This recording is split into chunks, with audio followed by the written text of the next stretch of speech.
Hi, this is Kay.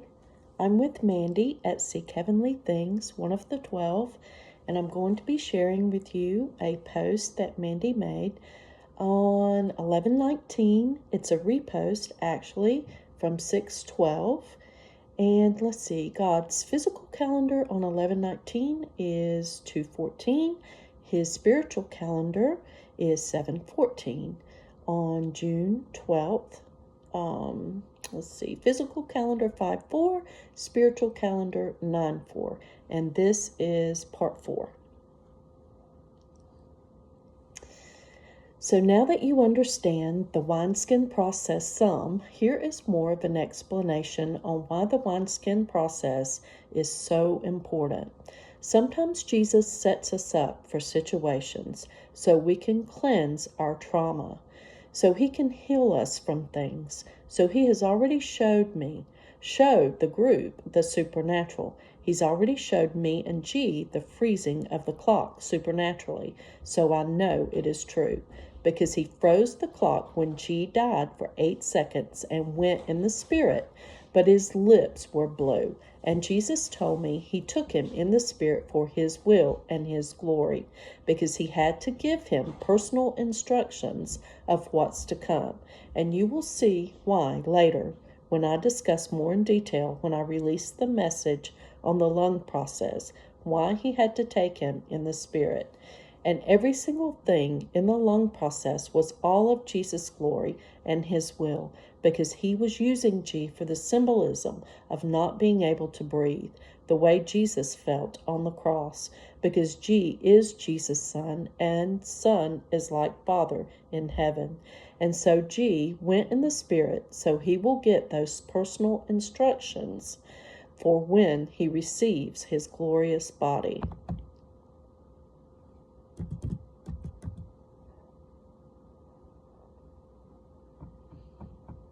There was nothing we could have done. It was supernatural.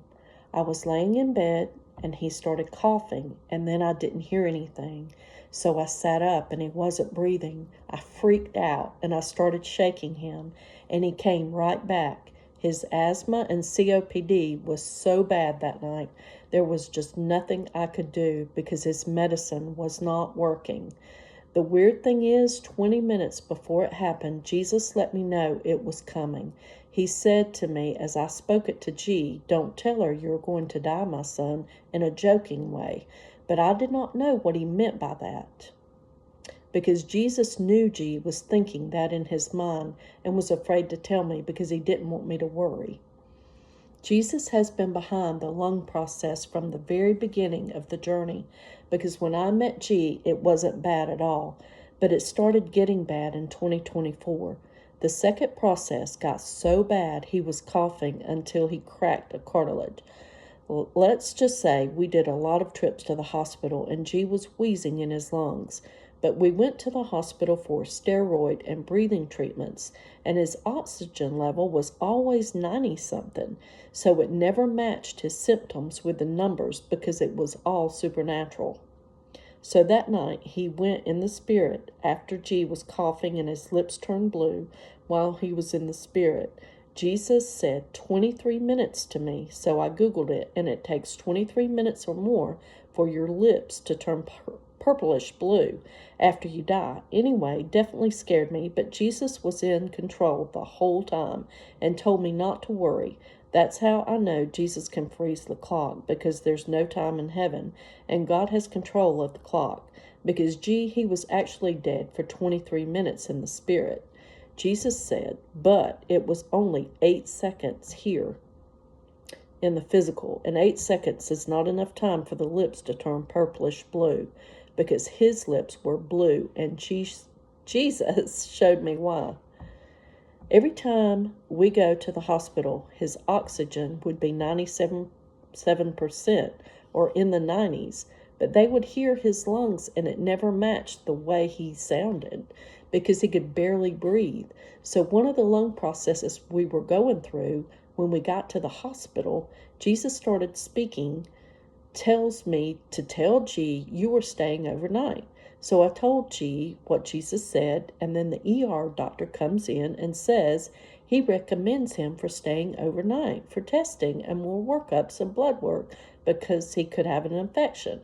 Well, I knew it was coming already because Jesus spoke it to me and told me that he was going to supernaturally change his levels for infection in his blood work, and we were going to stay overnight, so be prepared.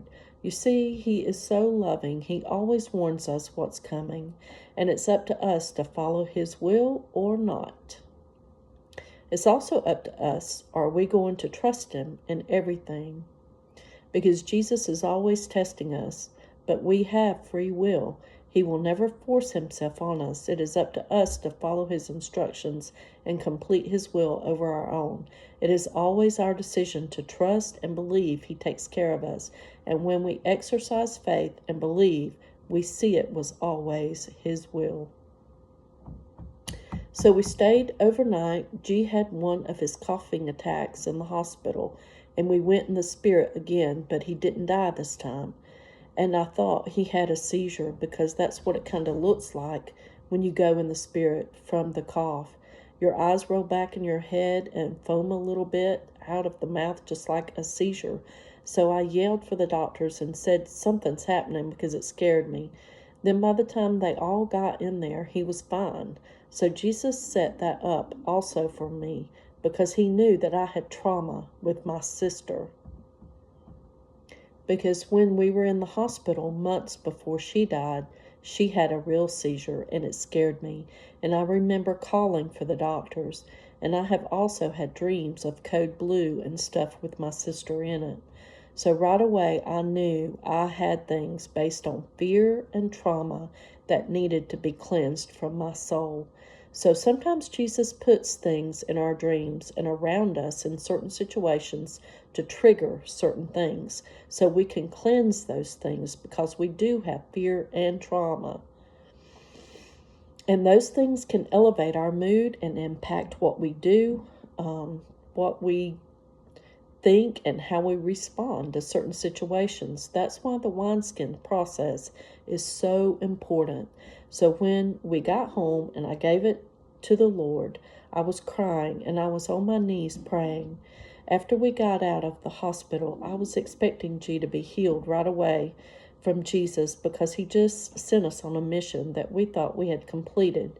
But when it comes to Jesus, now we know there is always more. So now we know it is not finished because he had us go to the hospital because we were on a mission to wake up the doctors about Jesus, to not leave him out when it comes to science because God is science. He is all things.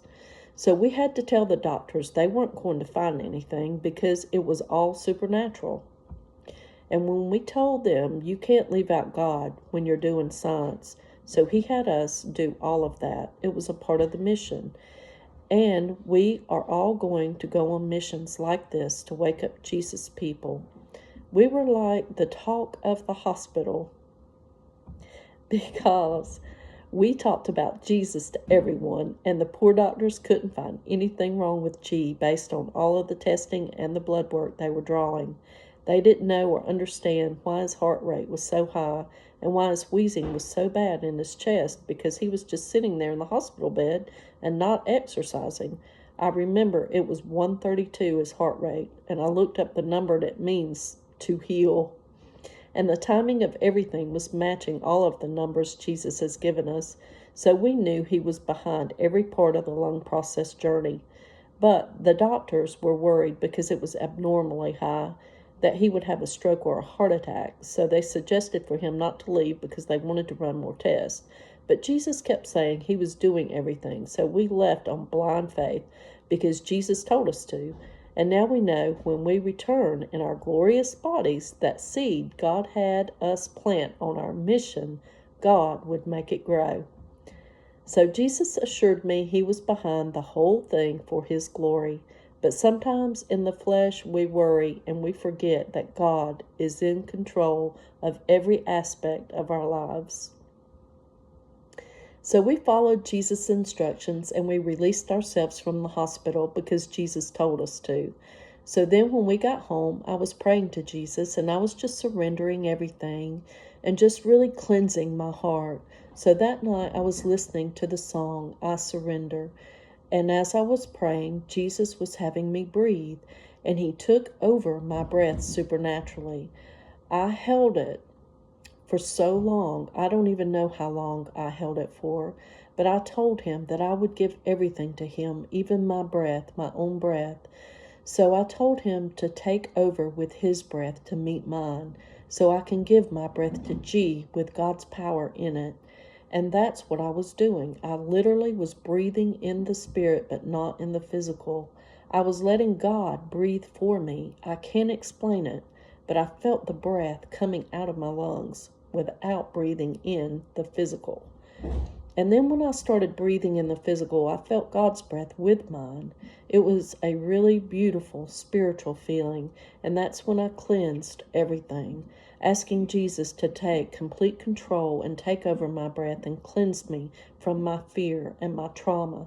But I literally trusted him to take over my breath so I could give my new lungs to G, because we are one in the spirit, and my energy goes inside of him as God transfers our energy together as one. So when God put him in the spirit again, instead of freaking out this time and getting scared, I calmly woke up Chi, making him feel at peace, because he could hear me while he was in the spirit. And that matches the Adam and Eve book, where she was crying over Adam, praying for the Lord to bring him back and let him wake up and breathe. So because God is always repeating patterns, we both went through that process, and G is just about finished with it until he passes it to another duplicate when we get back from heaven. This is why the Bible says, listen to the Spirit of what the Spirit is saying to the churches.